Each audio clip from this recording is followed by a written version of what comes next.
Good morning infinity team के amazing brother and sisters को, और एक बार फिर से अपना फोर्टनाइट मैसेज नंबर 12 लेकर मैं आप सबके सामने हाजिर हूँ, जो कि एक एसोसिएशन है और एक बातचीत का जरिया है आप सब लोगों के साथ। और अभी हम इस साल के अंत के नज़दीक हैं। अभी हम साल के आखिरी क्वार्टर में पहुंच गए हैं, जहां पर एक्चुअली सभी चीज़ें स्लो डाउन हो जाती हैं फेस्टिव सीज़न की वजह से।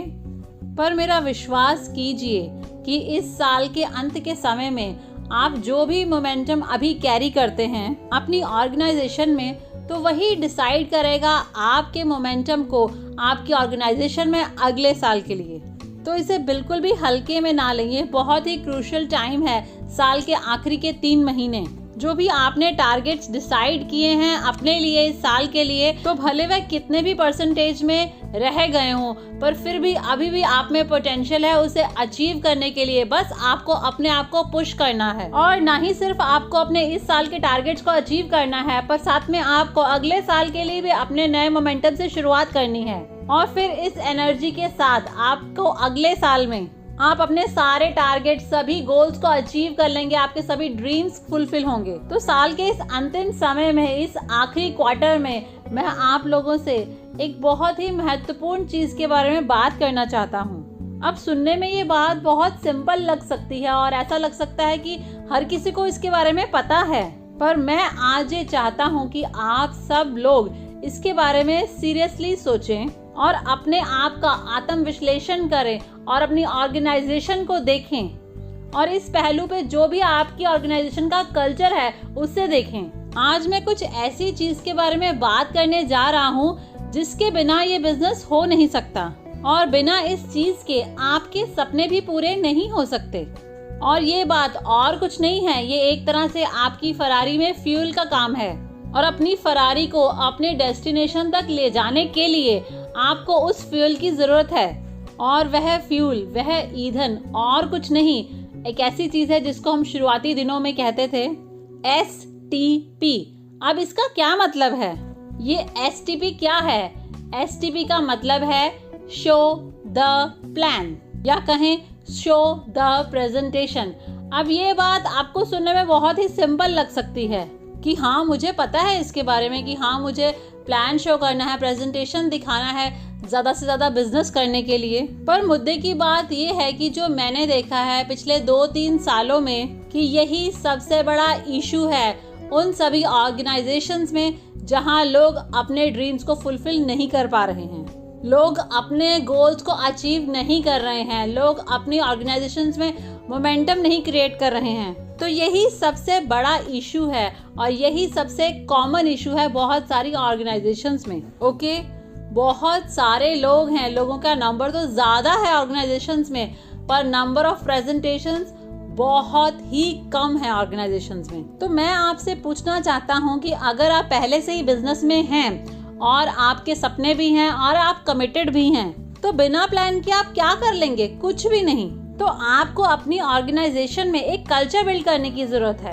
कि भले उनकी लाइफ में कुछ भी चल रहा हो, भले ही वह बहुत सारा पैसा कमा रहे हो या बिल्कुल भी ना कमा रहे हो, तो भले कोई भी इवेंट चल रहा हो, कोई भी ट्रेनिंग चल रही हो या फिर वीकॉन चल रहा हो, भले कुछ भी हो, पर हर दिन प्लान शो करना या प्लान लाइन अप करना, फिक्स करना, ये सब तो ऐसे होना चाहिए जैसे हर दिन सांस लेना जरूरी है।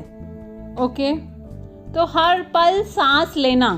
तो अगर आप एक नेटवर्कर हैं, एक कमिटेड नेटवर्कर हैं और आपका एक ड्रीम है, तो अगर आप हर दिन कम से कम एक प्लान नहीं शो कर रहे, और मैं सिर्फ आपके प्लान्स की बात नहीं कर रहा, मैं टीम की बात कर रहा हूँ, तो अगर हर कोई कम से कम एक प्लान शो करने में एंगेज नहीं है, तो आप अपना टाइम वेस्ट कर रहे हैं, आप एक्चुअली अपना समय बर्बाद कर रहे हैं। आप फरारी में बैठ तो गए हैं, पर आप उसमें फ्यूल डालना नहीं चाहते, तो मेरा विश्वास कीजिए फिर वो फरारी आपको कहीं नहीं लेके जाएगी। तो अपनी ऑर्गेनाइजेशन को चेक करें, सभी LS, LDC, CTC, ISB, तो क्या आप सभी लोग कम से कम 2 या 3 प्रेजेंटेशंस करने में बिजी हैं हर दिन? अगर नहीं तो आप फुल टाइमर हैं, तो आप पूरा दिन क्या कर रहे हैं? और बाकी जो सब लोग नए हैं या फिर कहें LS से जो कम हैं, और अगर आपने अभी तक अपने 20 DRs नहीं किए हैं तो क्या आप कम से कम हफ्ते के 3 से 5 प्लान्स लाइन अप कर रहे हैं? क्योंकि जब आप 3 से 5 प्लान्स लाइन अप करेंगे एक्चुअली तो भी आपके उसमें से 2 या 3 प्लान्स होंगे। और अगर आप नहीं लाइन अप कर रहे हैं तो आप क्या कर रहे हैं? सारी ट्रेनिंग आपकी वेस्ट, सारे इवेंट्स आपके लिए वेस्ट हैं, सभी एसोसिएशन आपके लिए वेस्ट हैं। तो आपको हर दिन प्रेजेंटेशंस करना स्टार्ट करना होगा और ये आपके लिए ऐसा होना चाहिए जैसा आपका हर दिन का फूड। तो क्या कोई भी ऐसा दिन आपका होता है जिस दिन आप बिल्कुल खाना नहीं खाते, एक टाइम भी नहीं खाना खाते? तो भले आपकी लाइफ में कुछ भी हो रहा हो, कोई भी सिचुएशंस आ रही हों, तो भले आप कितने भी बिजी हों, पर फिर भी आप ये सुनिश्चित करते हैं कि आप कम से कम एक टाइम तो ज़रूर खाना खाएं। तो ऐसा ही सेम इस बिजनेस में भी है। तो अगर आप हर दिन एक प्लान नहीं लाइन अप कर रहे हैं और अभी तक आपके 20 DRs भी नहीं हुए हैं तो फिर आप अपनी फरारी में फ्यूल ही नहीं डाल रहे हैं, राइट? और वह सभी लोग जो 20 DR से अबव हैं, तो आप लोगों की कम से कम 2 प्रेजेंटेशंस हफ्ते की पर्सनल DR के लिए होनी ही चाहिए। और बाकी सारा समय क्या आप अपनी टीम के लिए प्लान शो करने में बिजी हैं? क्या आप उन्हें सिखा रहे हैं कि प्लान्स कैसे लाइन अप करने हैं? क्योंकि आप सिर्फ इस बिजनेस में एक नेटवर्कर बनते हैं दिल से और स्किल से, और वह तभी होता है जब आप ज्यादा से ज्यादा लोगों से बात करते हैं। और वह एक्सपीरियंस आपको एक अलग इंसान बना देता है, क्योंकि जब आप ज़्यादा से ज़्यादा लोगों से बात करते हैं तो आपका कॉलिंग का जो डर होता है वो खत्म हो जाता है अपने आप, और आप एक एक्सपर्ट बन जाते हैं। पर आप बिना किसी को कॉल किए, बिना किसी से बात किए एक्सपर्ट नहीं बनते। और ज़्यादातर लोग ये नहीं कर पाते हैं क्योंकि उनके अंदर वो डर होता है। उनको रिजेक्शन का डर होता है, उनको बात करने में डर लगता है, उनको लगता है कोई उनको एक्सपोज करेगा। तो इस तरह के डर उनके अंदर होते हैं। पर विश्वास कीजिए, वह फियर आप तभी हैंडल कर सकते हैं जब आप उस डर का सामना करते हैं। और सामना करना मतलब ज़्यादा से ज़्यादा लोगों से बात करना। आप खुद अपना नंबर फिक्स कीजिए, कम से कम 10 कॉल कीजिए एक दिन के। हो सकता है शुरुआती दिनों में आप बहुत अच्छे से बात ना कर पाएं, पर उसके बाद आप बेहतर करने लगेंगे क्योंकि आपका डर खत्म हो जाएगा। भले ही आपका अभी एक साइन अप हुआ हो तो उसी एक्साइटमेंट में मत रह जाना और अगले 3-4 दिन उसी एक्साइटमेंट में मत रहना। तो आपको सबसे पहले किसी भी तरह अपने 20 DR खत्म करने ही हैं। आपको ज़्यादा से ज़्यादा DR करने ही हैं, नहीं तो आप उस बंदे को हैंडल नहीं कर पाओगे जो अभी साइन अप हुआ है। क्योंकि आप उसकी लाइफ में क्या वैल्यू ऐड कर पाओगे अगर आप उस ग्राइंड से निकले ही नहीं हो जिससे उसको भी आगे फ्यूचर में जाना है। तो यही सबसे बड़ा इशू है। मैं आप सब लोगों से बात कर रहा हूँ। मैं बात कर रहा हूँ सभी ISB से, सभी LDC से, सभी LS से और उन सब से जो अभी साइन अप हुए हैं। तो आपका बेसिक एजेंडा, आपका डेली एजेंडा यही होना चाहिए कि कितने प्लान मैं हर दिन शो करने वाला हूँ। खाली आपके पर्सनल प्लान की बात नहीं कर रहा हूँ, आपकी टीम के प्लान। और दूसरा, अगर आपके अभी 20 DR नहीं हुए हैं तो आप कितने प्रेजेंटेशन हर हफ्ते फिक्स कर रहे हैं DR करने के लिए? क्योंकि अगर आप 5-6 फिक्स करते हैं तो उसमें से 2-3 ही होंगे और फिर धीरे धीरे आपका रेशो बेहतर होता जाएगा। और उससे ज़्यादा बढ़कर इस सारे प्रोसेस में आप कैसे इंसान बन जाएंगे वही सबसे ज़्यादा वैल्यूएबल होगा, क्योंकि फिर आप ही अपनी टीम के बेस्ट अपलाइन बन जाएंगे। ओके, तो एक बार फिर मैं आप सबसे पूछ रहा हूँ कि आपकी टीम में हर हफ्ते प्रेजेंटेशंस का स्टेटस क्या है? कितने नंबर ऑफ प्रेजेंटेशंस आप कर रहे हैं? आपकी टीम में लोग क्या कर रहे हैं जब वो एसोसिएशन में आते हैं? जितने आपके सिस्टम में लोग हैं तो कम से कम उतने ही नंबर ऑफ प्रेजेंटेशंस आपके होने चाहिए हर हफ्ते। क्योंकि कुछ लोग तो बिल्कुल भी लाइन अप नहीं करेंगे कोई भी प्लान, और कुछ लोग 2, 3, 4 प्लान अप लाइन अप कर देंगे। तो कम से कम एवरेज एक बंदा एक प्रेजेंटेशन के हिसाब से होनी चाहिए। और अगर ऐसा नहीं हो रहा है तो इसका मतलब है आपकी ऑर्गेनाइजेशन में कल्चर प्रॉपर नहीं है। और अगर आप उसे अभी करेक्ट नहीं करेंगे तो वो दोबारा फिर करेक्ट नहीं हो पाएगा कभी भी। और ऑब्वियसली जब आप इसे करेक्ट करना शुरू करेंगे तो इसमें टाइम लगेगा, 6 महीने से 1 साल लगेगा, क्योंकि इसमें समय लगेगा। क्योंकि ये कल्चर भी समय के हिसाब से ही खराब हुआ है तो उसको दोबारा बिल्ड करने में भी समय लगेगा। बस इसके लिए ये ज़रूरी है कि आप लगातार उस कल्चर को बिल्ड करने में लगे रहें अगले 6 महीने या साल तक। तो मेरा पॉइंट फिर से वही है, अपनी ऑर्गेनाइजेशन को चेक करें, क्या ये प्रेजेंटेशन पर आधारित है? क्या आपकी ऑर्गेनाइजेशन में लोग क्रेजी हैं प्रेजेंटेशन करने के लिए? क्या आपकी टीम में लोग रेस्टलेस हो जाते हैं अगर किसी पर्टिकुलर दिन पर उनके पास कोई प्रेजेंटेशन ना हो करने के लिए? भले ही कोई इवेंट चल रहा हो तो क्या लोग इवेंट के बाद प्रेजेंटेशन शो कर रहे हैं? क्योंकि मुझे याद है जब हमारे इवेंट्स होते थे बॉम्बे में, बहुत छोटी स्मॉल टीम्स होती थी हमारी, 300 400 500 लोगों की, और इवेंट्स होते थे। मुझे याद है हम तब भी इन सर्विस की यूनिफॉर्म में रहते थे और फिर इवेंट खत्म होते ही हम कॉफी शॉप में भागते थे कि एटलीस्ट 1 या 2 प्रेजेंटेशन तो कर लें। रात के 9 बजे 10 बजे तक प्रेजेंटेशंस करते थे। पर आज जब हम लोगों से पूछते हैं कि एग्जैक्टली क्या आपकी टीम कर रही थी, तो लोग कहते हैं कि हाँ, वो 2 दिन से ट्रेनिंग चल रही थी। देखिए, कोई भी ट्रेनिंग 24/7 नहीं चलती।